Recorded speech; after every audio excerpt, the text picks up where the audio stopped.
Student, चलिए आज हम लोग जा रहे हैं स्टार्ट करने क्लास 12 वेक्टर अलजेब्रा, जिसमें कि नेक्स्ट एक्सरसाइज ये है आपका 10.3 का इंट्रोडक्शन। ठीक है, एक्सरसाइज है 10.3 के लिए इंट्रोडक्शन है। इसमें हम लोगों को पढ़ना है प्रोडक्ट ऑफ द वेक्टर, यानी दो वेक्टर का प्रोडक्ट कैसे करेंगे। तो फिलहाल दो वेक्टर का प्रोडक्ट दो तरीके से हो सकता है, एक तो स्केलर या डॉट प्रोडक्ट और दूसरा होता है वेक्टर या क्रॉस प्रोडक्ट। तो पहले हम लोग अभी स्केलर के बारे में बात करेंगे, स्केलर या डॉट प्रोडक्ट। अगर एक वेक्टर को हमने ये डायरेक्शन दे दिया, दूसरे वेक्टर को ये दे दिया, इनके बीच के एंगल को एंटी क्लॉकवाइज डायरेक्शन में एंगल थीटा ले लिया, तो इनका जो स्केलर प्रोडक्ट होता है that means A dot B, वो डिफाइंड कैसे किया गया, mod of vector A into mod of vector B cos theta. ठीक है, मतलब हम कहेंगे कि वेक्टर ए डॉट बी जो है that is equal to A B cos theta, ये लिखेंगे। तो दो वेक्टर का ये हो गया आपका डॉट प्रोडक्ट या स्केलर प्रोडक्ट इसको बोलते हैं, ये डिफाइंड टर्म है। तो यहां से बस हमको ये ध्यान देना है कि कुछ इससे रिलेटेड ऑब्जर्वेशन जैसे कि उसको ध्यान देना है। ये तो डिफाइंड टर्म हो गया कि एक वेक्टर लिया, दूसरा वेक्टर लिया, उनके बीच का एंगल थीटा है दिया हुआ है, तो उनके बीच का dot product is defined as that is A dot B is equal to A B cos theta. अब ऑब्जर्वेशन में हम देख रहे हैं, जैसे पहला है कि ए डॉट बी जीरो। कब जीरो होगा? ये ए डॉट बी तभी जीरो होगा जब आप थीटा की वैल्यू क्या लोगे, 90 डिग्री, यानी पाई बाई 2। 90 पे क्या होता है cos 90, that is sine zero, that is total zero हो गया।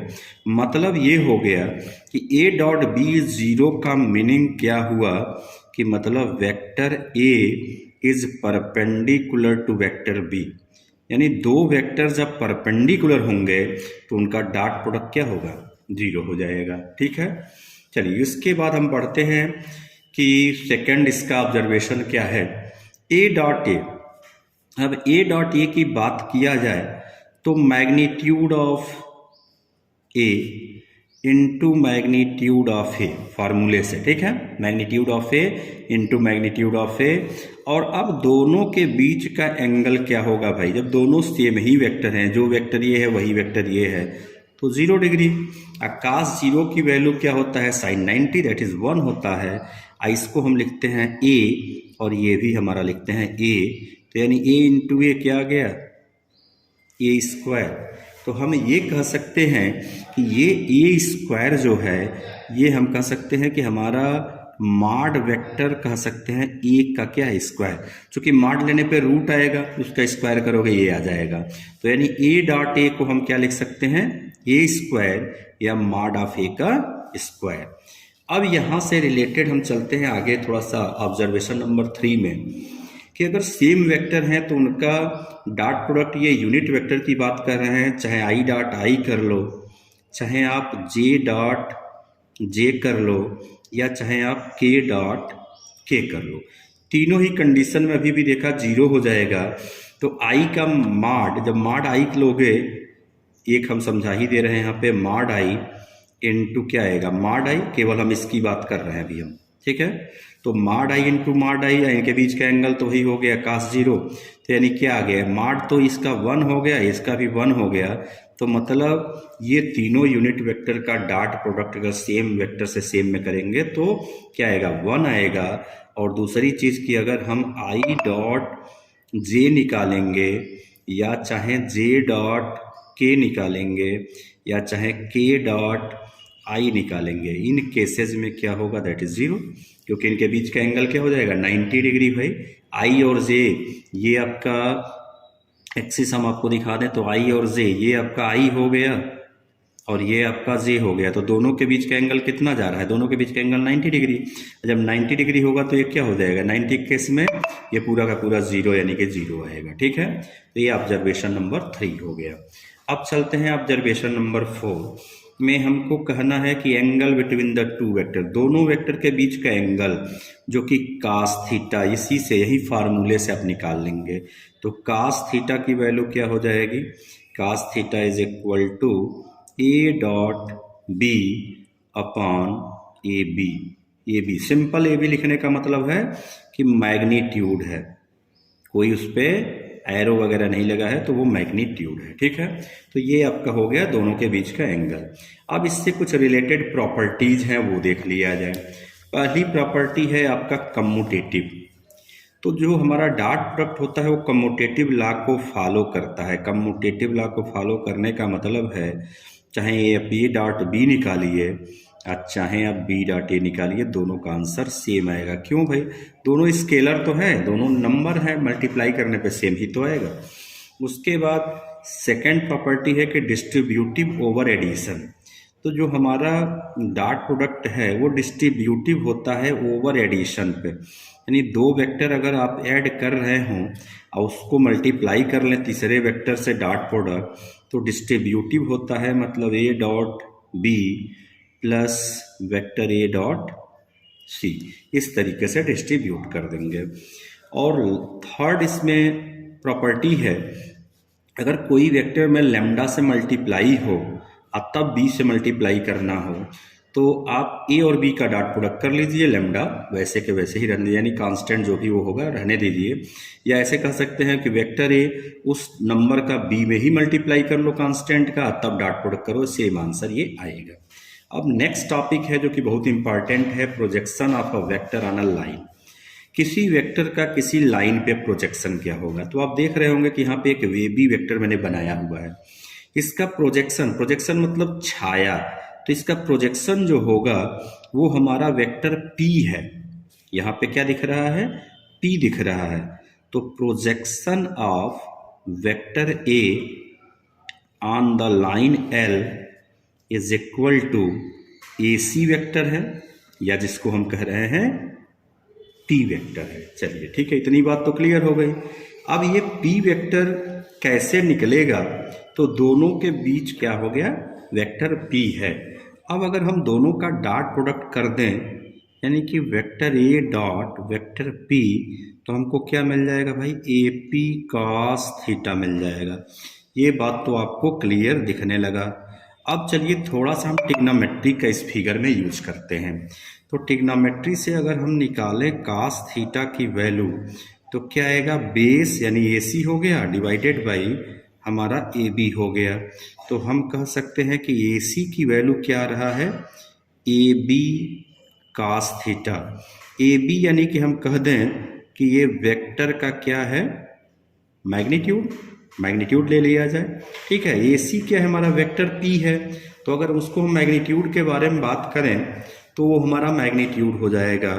तो वेक्टर P का ये भी क्या हो गया, वेक्टर P का magnitude, that is equal to, इधर हो गया आप वेक्टर AB का मैग्नीट्यूड इनटू cos थीटा। ठीक है, यानी AB cos थीटा का मतलब हो गया, ये आ गया A cos थीटा, ये आ गया वेक्टर P का मैग्नीट्यूड।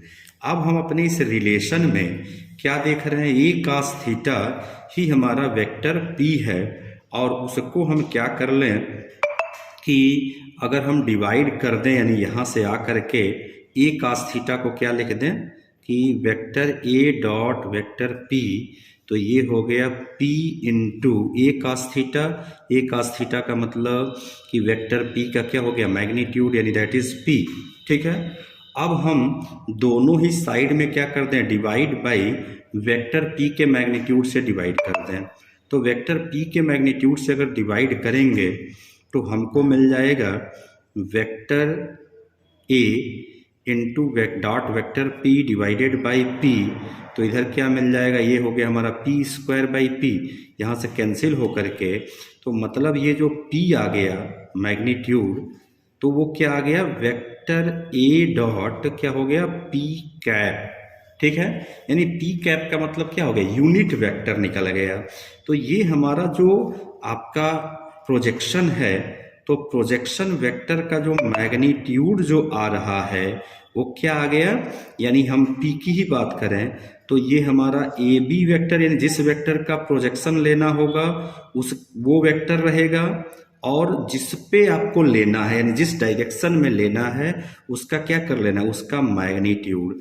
तो हम ये कह सकते हैं कि अगर P वेक्टर का हम प्रोजेक्शन निकाल रहे हैं किस पे, वेक्टर ए का प्रोजेक्शन हम निकाल रहे हैं किस पे, लाइन एल पे या पी पे। तो देयरफॉर हम ये स्टेटमेंट अब डाल सकते हैं कि projection of vector A on vector P. Vector P कह रहे हैं, मतलब हम क्या कह रहे हैं, हम यही कह रहे हैं ना कि वेक्टर पी का मतलब है लाइन एल, ठीक है, इस लाइन पे। तो अगर हम प्रोजेक्शन निकाल रहे तो हमने क्या देखा, हमारा आंसर जो आ रहा है वो वेक्टर जिसका प्रोजेक्शन निकालेंगे वो तो वैसे ही रहेगा, और जिस वेक्टर पे निकालेंगे वो क्या चेंज हो जा रहा है, वो यूनिट वेक्टर में चेंज हो जा रहा है। यही बात मैं आपको प्रोजेक्शन के लिए बता रहा हूँ, जो कि बहुत इंपॉर्टेंट है, आगे आपको बहुत पूछेगा। जैसे मान लो अब यहीं पे फॉर एग्जांपल हम कह लें कि वेक्टर ए का प्रोजेक्शन बी पे निकालना हो, तो क्या लिखोगे, projection of vector A on vector B, किसी दूसरे वेक्टर पे। तो जिसका प्रोजेक्शन निकालना होगा वो वेक्टर वैसे ही लगा लो डॉट, और जिस पे निकालना है उसका क्या निकाल लो, यूनिट वेक्टर निकाल लो, ठीक है। तो ये बात क्लियर हो गई। अब प्रोजेक्शन के आगे चलते हैं, तो कुछ इसके भी प्रॉपर्टीज वगैरह है, ऑब्जर्वेशन है। जैसे कि अगर P एक यूनिट वेक्टर हो, उस केस में हमको क्या मिल जाएगा, तो अगर यूनिट वेक्टर है तो भी आप देख करके निकाल सकते हैं कि क्या निकलेगा। अगर यूनिट ही है तो हमारा प्रोजेक्शन ए क्या निकलेगा, ए का प्रोजेक्शन जो होगा वो आप कह रहे हैं कि AC है, फिगर में आपने क्या कहा AC है, तो AC हो गया। तो ये आपका जो प्रोजेक्शन जो निकल रहा है ये तो मैग्नीट्यूड है, तो AC जो निकलेगा वो वेक्टर A इंटू क्या निकला, P, यही बात है जी, ठीक है, वेक्टर A डॉट P, ये वाली बात ही आपको वहां पे आ जा रहा है कि वेक्टर A डॉट P होगा। तो यानी कि अगर P is a unit vector तो हमारा प्रोजेक्शन जो होगा, projection of A on AC पे कह लें चाहे लाइन पे कह लें, ये आएगा। अब projection of A on B, इसके बारे में चर्चा अभी मैंने यहाँ पे कर लिया, पीछे कर लिया। तो किसी भी वेक्टर का जो प्रोजेक्शन निकालोगे किस पे, दूसरे वेक्टर पे, तो हमारा आंसर क्या आएगा, vector A dot B cap. इसको हम कह सकते हैं कि वेक्टर A और B कैप का मतलब होता है vector B upon mod vector B, ऐसे भी हम लिख सकते हैं, ठीक है। अगर थीटा की वैल्यू 0 हो या थीटा की वैल्यू पाई हो, तो आपने पढ़ा कि दोनों ही केस में आपका जो डिफिनीशन चल रहा है कि vector A dot vector B is equal to है AB cos थीटा। तो थीटा अगर 0 होगा या पाई होगा, तो 0 के केस में क्या आ जाएगा बताइए, 1 आ गया। तो यानी प्रोजेक्शन क्या हो जाएगा, अगर किसी वेक्टर का खुद पे प्रोजेक्शन निकाल रहे हो तो 0 के केस में अगर A वेक्टर है, ठीक है, तो उसका प्रोजेक्शन क्या होगा, खुद इसका प्रोजेक्शन निकालोगे कि प्रोजेक्शन ऑफ वेक्टर A, तो उस केस में क्या होगा, वो पूरा का पूरा वही वेक्टर ही होगा, यानी उसका मैग्नीट्यूड ले लो, प्रोजेक्शन खुद हो जाएगा। अगर पाई है तो उस केस में हमारा प्रोजेक्शन जो निकलेगा, प्रोजेक्शन जो हो जाएगा वो निगेटिव हो जाएगा, बस इसी से मतलब है, negative of the vector A का मैग्नीट्यूड ले लो, या वेक्टर फॉर्म में लिखना है वेक्टर ले लो। 90 और 3π/2 के केस में क्या होगा, जब यहाँ π/2 करोगे क्या हो जाएगा 0, तो उस केस में हमारा प्रोजेक्शन क्या हो जाएगा, प्रोजेक्शन भी हमारा क्या हो जाएगा, दैट इज 0। कोई हमारा प्रोजेक्शन का लेंथ क्या होगा, एकदम पूरा का पूरा 0 हो जाएगा। तो ये